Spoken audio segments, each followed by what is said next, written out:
Good morning everyone. बच्चों, हम नमक पाठ के 5 क्वेश्चन आंसर डिस्कस कर चुके हैं।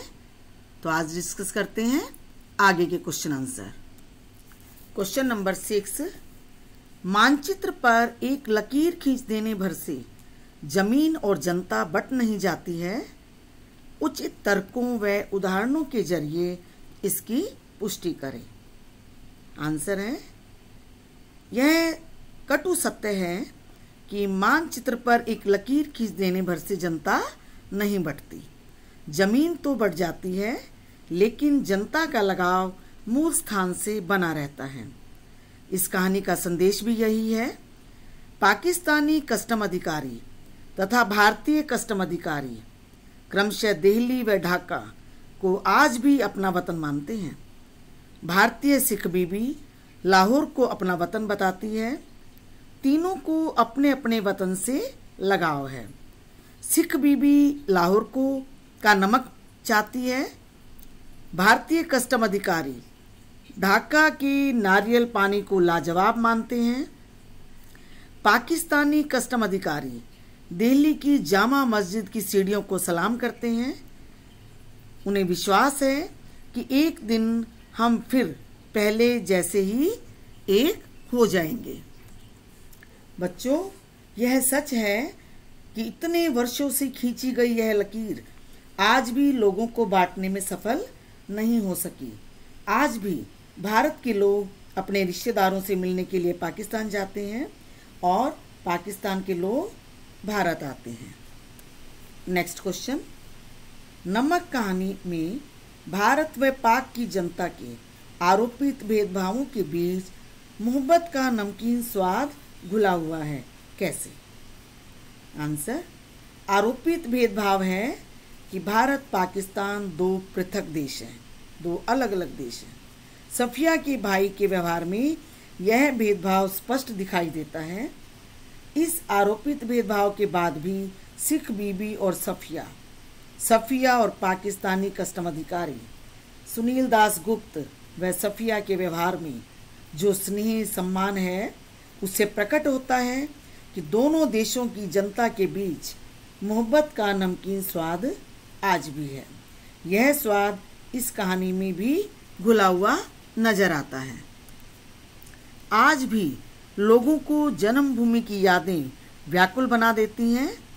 जब सफिया गैर कानूनी नमक ले जाने लगती है तो कस्टम अधिकारी उसे रोकते भी हैं और नमक को पकड़ भी लेते हैं और उसे फिर नमक ले जाने देते हैं। बच्चों, इस कहानी का संदेश भी यही है कि भले ही सत्ता के भूखे कुछ लोगों ने धर्म के नाम पर भारत पाक विभाजन करा दिया, लेकिन वे लोगों के पारस्परिक स्नेह और प्रेम का विभाजन करने में असफल ही रहे। नेक्स्ट क्वेश्चन, क्यों कहा गया? हमारे सामने जो क्वेश्चन है आप ध्यान से सुनेंगे। क्या सब कानून हुकूमत के ही होते हैं? कुछ मोहब्बत, मुरव्वत, आदमियत, इंसानियत के नहीं? अब यह कथन किसने कहा था? सफिया ने अपने भाई से। आंसर देखिए, सफिया अपने भाई पुलिस अफसर से कहती है कि प्रेम, संकोच, आदमियत, शालीनता आदि ऐसे भाव हैं कि इनके सम्मुख हुकूमत के कानूनों में ढील दे देनी चाहिए। वह कहती है कि मैं थोड़ा सा नमक ले जाना जो चाहती हूँ, तो यह एक ऐसी सौगात है जो मन के लगाव को व्यक्त करती है।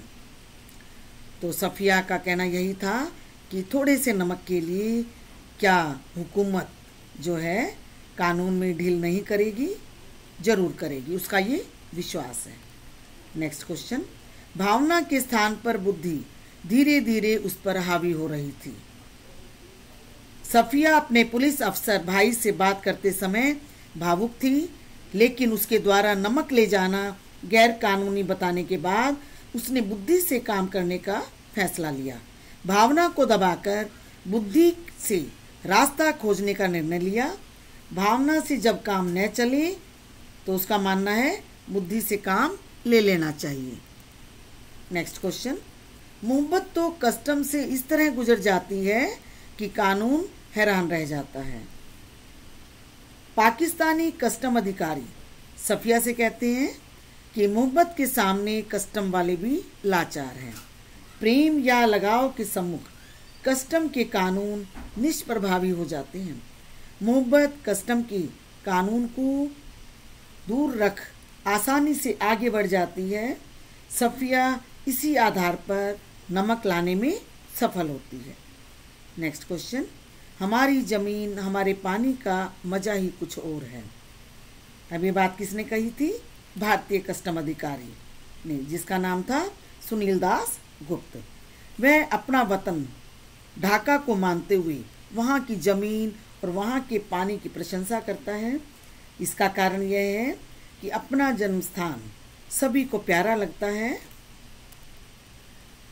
इसीलिए कहा भी गया है कि जननी जन्म भूमि स्वर्गादपि गर्यसी। मनुष्य सारा जीवन न तो अपनी माँ को भूल सकता है, न ही जन्मभूमि को। उनसे दूर रहकर भी वह उनसे प्रेम करता रहता है। जन्मभूमि की प्रत्येक वस्तु उसे मूल्यवान लगती है। इसीलिए तो भारतीय कस्टम अधिकारी ने अपनी मातृभूमि की प्रशंसा करते हुए कहा था, हमारी ज़मीन हमारे पानी का मज़ा ही कुछ और है। बच्चों, आज का होमवर्क है कि सभी क्वेश्चन आंसर अपनी नोटबुक में लिखेंगे और याद भी करेंगे। Thank you.